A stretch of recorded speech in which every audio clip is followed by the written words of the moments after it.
Olá pessoal, tudo bem com vocês? Meu nome é Elisiane Souza. Hoje nós estamos indo para o nosso sexto áudio. Isso mesmo, o nosso sexto áudio. Hoje nós iremos falar a respeito dos mecanismos de amortecimento. Que seriam esses mecanismos de amortecimento? Calma que eu vou explicar para vocês dentro desse áudio. Eu falo que é um áudio, mas é mais uma aula, não é verdade? Então vamos lá. Lembrando que nós estamos lendo o livro Propósito, ok? A coragem de ser quem somos. Então, eu vou ler como de costume e em seguida eu vou dar uma explicação. Então vamos lá. Vamos para a leitura. Mecanismos de amortecimento. Vamos compreender melhor o que é isso e que estou chamando de amortecedor. Essa é uma palavra que costumo usar para descrever um processo de anestesia interna. O amortecimento é uma forma de retirar algo do nosso campo de percepção, uma maneira de rebaixar a consciência. Trata-se de um mecanismo de fuga da realidade similar ao processo de negação que descrevi anteriormente, mas que atua no psique humana em momentos e níveis de profundidade diferentes. A negação é como somos levados a romper com a nossa naturalidade. É uma forma de anestesiar a dor gerada pela ruptura com a nossa essência. A energia que utilizamos para anestesiar essa dor original é a nossa energia vital, o próprio substrato do prazer. Nós utilizamos a própria energia do prazer para amenizar o nosso sofrimento. E dessa maneira ocorre uma ligação entre o prazer e o sofrimento. Em outras palavras, passamos a sentir prazer em sofrer. E essa é uma das razões pelas quais o sofrimento se perpetua nesse planeta. Vou dar uma pausa aqui, agora é a Elisiane que vai falar. O autor está nos dizendo que os amortecedores, eles são mecanismos de defesa, como se diz, um mecanismo de sobrevivência do ser humano. O ser humano, quando ele nasceu com um sentimento de prazer, de amor, em tudo aquilo que não faz bem, ou aquilo que faz bem o outro. Mas o que acontece? Onde esse ser está inserido, os pais, a escola, todas as pessoas que estão inseridas ali para cuidar dessa pessoa, vai, de alguma maneira, fazendo com que essa pessoa pare de fazer aquilo que tem desejo, que a alma dela anseia. Então, esse prazer que ela sentiria de seguir a essência dela, de ser uma pessoa livre, ela passa a ter amortecedores para poder amortecer ali a dor de não ser mais quem ela é. Então, ela vai para polaridade oposta do prazer é a dor. Então, ela vai entrar em um vício. Tanto que o autor ainda fala aqui, ó. Em outras palavras, passamos a sentir mais prazer em sofrer. E em uma das razões pelas quais o sofrimento se perpetua nesse planeta. O autor ainda enfatiza aqui que as pessoas, elas escolhem sofrer e aquilo vira um vício, tá? Ela fica presa ali no sofrimento mesmo. E por quê? Porque ela não pode ser quem ela é. Então, se a pessoa não pode ser quem ela vai sofrer com isso.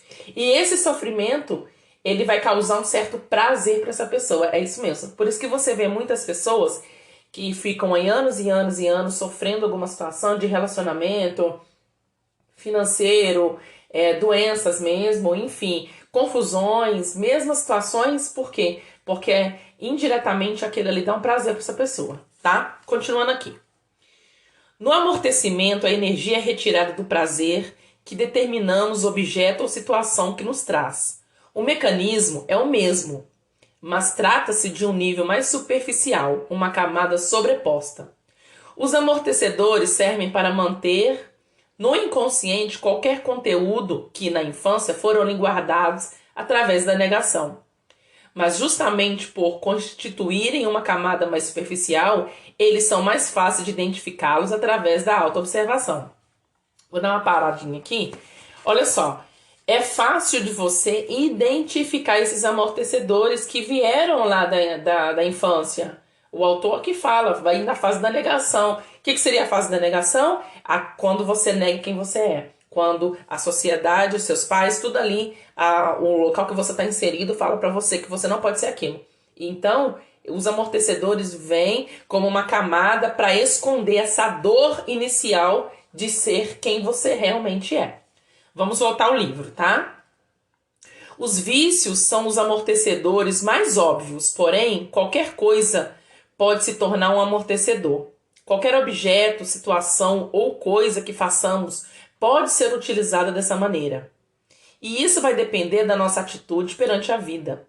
A cada situação, temos a chance de escolher se vamos usar o que a vida nos está nos oferecendo como um amortecedor ou como um despertador de consciência. Sempre temos a escolha de cultivar o sofrimento ou de aproveitar a situação para crescer e nos libertarmos dele. Essa escolha depende da nossa naturalidade e disposição para tomarmos as rédeas das nossas próprias vidas, nosso próprio destino. Existem diversas classes de amortecedores que têm a função de adormecer diferentes aspectos da consciência. Alguns são mais grosseiros e mais fáceis de identificar, como os vícios de cigarro, álcool, por exemplo. Outros são mais difíceis de identificar, pois normalmente se confunde com algo positivo, como fazer compulsivamente e o não fazer compulsivamente. Olha só, vou dar uma paradinha aqui. O autor nos fala, ele traz para nós aqui algo que nós precisamos pensar, que os amortecedores, eles vêm para tampar uma dor. Isso já você já entendeu isso. Então, os amortecedores vêm para tampar uma dor que houve lá na infância, na fase da negação. Então, essa criança, ela quer fazer alguma coisa e aí, por alguma situação, aquilo vai se perpetuando por muito tempo. Ela não pode fazer e ela entra nessa dor porque ela não pode ser quem ela é. Então, ela nega quem ela é. E aí, no decorrer da evolução dessa pessoa como pessoa mesmo, na fase de adolescente, na fase de criança, aquela dor, ela permanece ali. E aí, o que acontece? Esse corpinho, essa mente, ela precisa expressar. Então, ela vai expressar de uma maneira contrária. E aí, o que ela vai fazer? Ela vai usar os amortecedores para poder fingir que nada tá acontecendo com ela. E aí, vai vir os vícios, tá? E aí, o que acontece? Para você sair dessa situação, o autor diz aqui que você precisa se observar. Existem muitos vícios que a pessoa tem que traz aí para ele é fácil dele identificar que existe uma dor. Por isso que ele está indo para esse outro lado, o lado do vício, o lado desse prazer momentâneo. E existe também outros mecanismos de amortecimento que é difícil você perceber. Que são dois. Um é no caso das pessoas que fazem compulsivamente, o tempo inteiro elas estão ocupadas. E o outro é quando essas pessoas também não fazem nada. E tem mais um também que eu vou salientar aqui pra vocês, é as pessoas que fazem as coisas mecanicamente, fazem tudo no piloto automático. Isso também é um grande problema, tá? Vamos voltar ao livro aqui. No mundo em que a corrida pelo sucesso e a competição tornaram-se comportamentos normais, o fazer compulsivo tornou-se uma virtude. Neste mundo, a pessoa não tem essa compulsão, é muito mal vista e até chamada de preguiçosa. Entretanto, assim como a preguiça, o fazer compulsivo pode estar a serviço do adormecimento da consciência, enquanto a preguiça é uma paralisia, um congelamento interno que tem a função de manter sentimentos negados. O fazer compulsivo é um excesso de movimento que serve da mesma coisa. Vamos parar aqui que agora é a Lisiane que vai falar. Olha que interessante, como eu mencionei antes. O fazer compulsivo é aquela pessoa que ela não para um minuto. O tempo inteiro ela tá fazendo alguma coisa. Ela não consegue relaxar. O corpo dela sempre tá em modo de fuga ou luta. Por quê? Ela não consegue dormir direito, ela tá pensando no que tem que fazer no outro dia, ela tá pensando que precisa fazer algumas coisas, planejamento, aquele que não deu certo. Ela quer controlar tudo, é uma pessoa totalmente controladora. Chega de manhã e ela acorda, ela começa a fazer várias coisas, o tempo inteiro essa pessoa ela tá fazendo. Ela não consegue parar, ela não consegue ter um momento de silêncio, ela não consegue silenciar a própria mente, porque aqui eu falo da mente, porque é a mente que está em 240 por hora. A mente que está acelerada. E tem também aquela pessoa que ela é considerada que a situação que ela está é preguiça, porque ela não se mexe, ela não faz nada. Mesmo assim, aquela pessoa que não faz nada, ela está com uma dor também. E essa dor que ela sente paralisa. Ao inverso do outro que gasta muita energia, o tempo inteiro está no acelerador, né?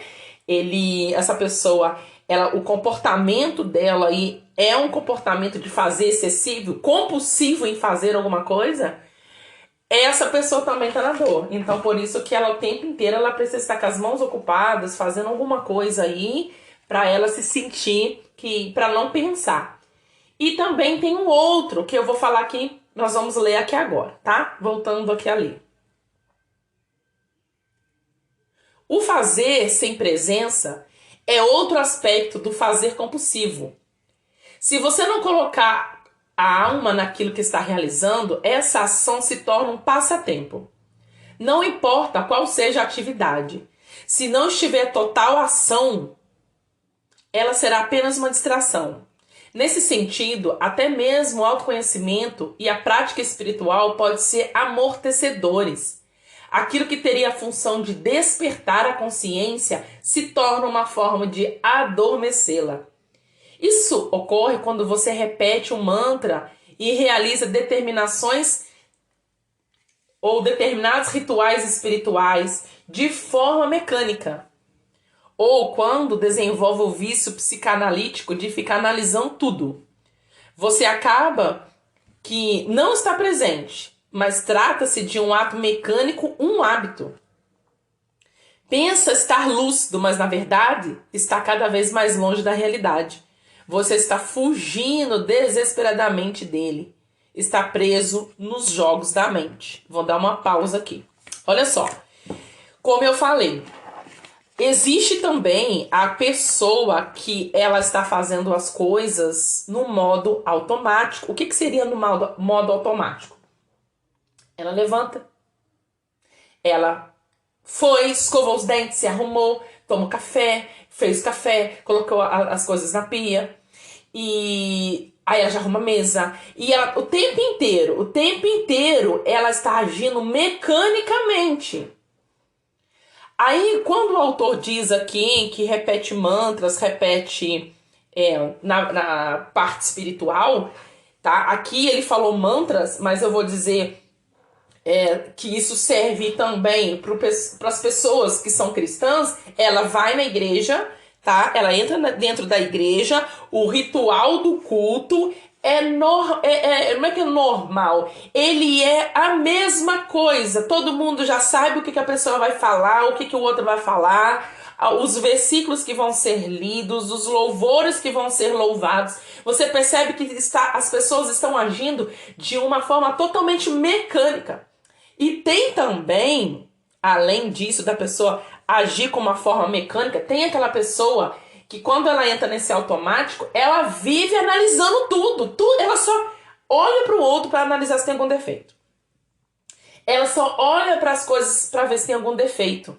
Porém, todo esse mecanismo de você ficar olhando os defeitos das pessoas, esse mecanismo de você fazer as coisas de uma maneira sem sentir o que você está fazendo, é um amortecedor também. Por quê? Porque você não está colocando sentimento naquilo. E aí eu vou acrescentar mais aqui para você, dentro desse áudio, eu vou acrescentar um pouco mais, dizer para você que muitas pessoas não estão conseguindo colocar sua fé em ação por causa desses amortecedores. Porque quando ela precisa ter fé em alguma situação, ela tá tão acostumada nesses vícios que amortecem ela, que elas não conseguem se conectar com a fonte. Elas não conseguem. E aí elas dizem, não, eu não sinto mais a presença de Deus. Mas por quê? Porque ela está amortecida. Ela já está acostumada. Ela vai para a igreja, para o local que ela vai adorar a Deus. Ela já está acostumada que sempre vai ser daquele jeito. Ela entra de um jeito e sai do mesmo jeito. E ainda tem aqueles que falam, o culto hoje estava frio, tá? Então, por que disso tudo? Por causa desse amortecimento aí, tá? Desse vício para se esconder. Porque quando você se esconde, né? Você tá escondendo lá, você tá negando, porque você negou quem é você lá na infância, tá? Continuando aqui. Quando digo colocar a alma na ação, quero dizer que essa ação precisa ser movida por um propósito. O propósito da alma.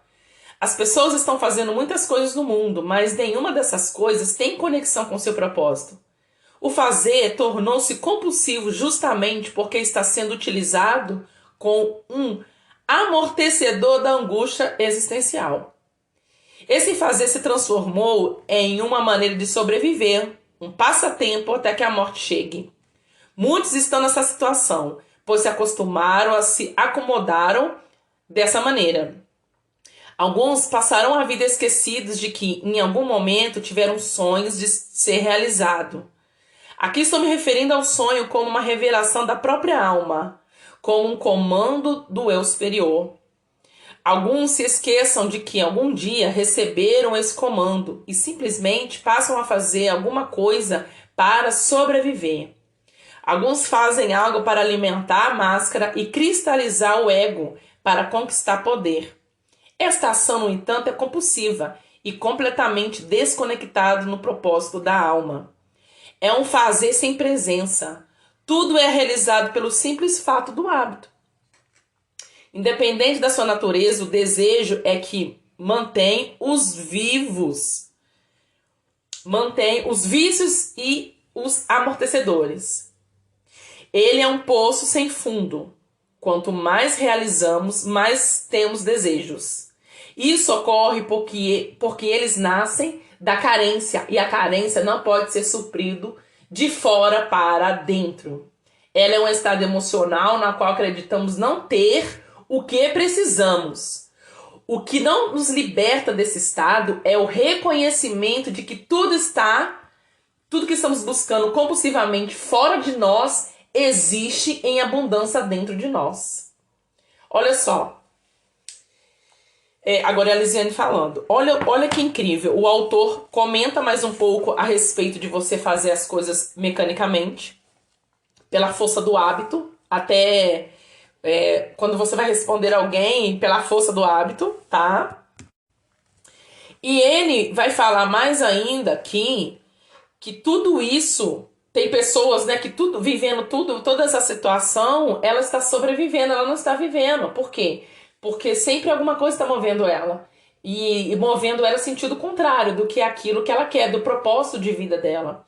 E o mais interessante é que aqui no finalzinho, ele fala muito a respeito da carência, tá? Que dentro do treinamento Salve Seu Casamento em 40 dias, eu falo muito a respeito disso, porque se a pessoa está carente emocionalmente, ela vai buscar ser preenchido do lado de fora, com o marido, com o filho, com outras coisas. E o autor fala a respeito disso, dessa carência. Por quê? Porque até você se sentir carente, até você com essa busca do lado de fora, o que seria do lado de fora? Buscar que a outra pessoa consiga suprir as suas necessidades. Aqui também existe um amortecedor. Eu estou colocando a minha vida na mão de outra pessoa, tá? E eu ensino isso dentro do treinamento explicando muito mais, tá? Então, o que acontece? Quanto mais a gente, todos nós, né? Quanto mais nós saímos fora do foco, que é a fonte, que é o nosso propósito, mais amortecedores nós iremos ter, mais vícios nós iremos ter, que é o que o autor fala conosco aqui, tá? E para isso, nós precisamos reconhecer isso, nós precisamos ter coragem de olhar para dentro de nós e entender que o Criador fez eu e você totalmente completos. Ele nos fez completos. E aí, lá nos primeiros áudios, eu falo a respeito disso. Que quando a criança nasceu por amor. A criança nasceu sem medo nenhum. A criança nasceu segura, confiando. E aí ela deixou de confiar a partir de tudo aquilo que estava acontecendo. E pode ser que esteja acontecendo isso com você hoje. Você deixou de confiar porque você deixou de saber que você é amado. Por quê? Por causa das circunstâncias que aconteceram com você ali na fase da infância, ok? Beijos pra vocês, nós vamos terminar por aqui. E no próximo áudio eu vou falar um pouco mais a respeito dos vícios para você identificar se existe algum vício, se existe alguma situação dessa na sua vida, tá bom? Beijo no coração de vocês e eu amo todos vocês. Tchauzinho.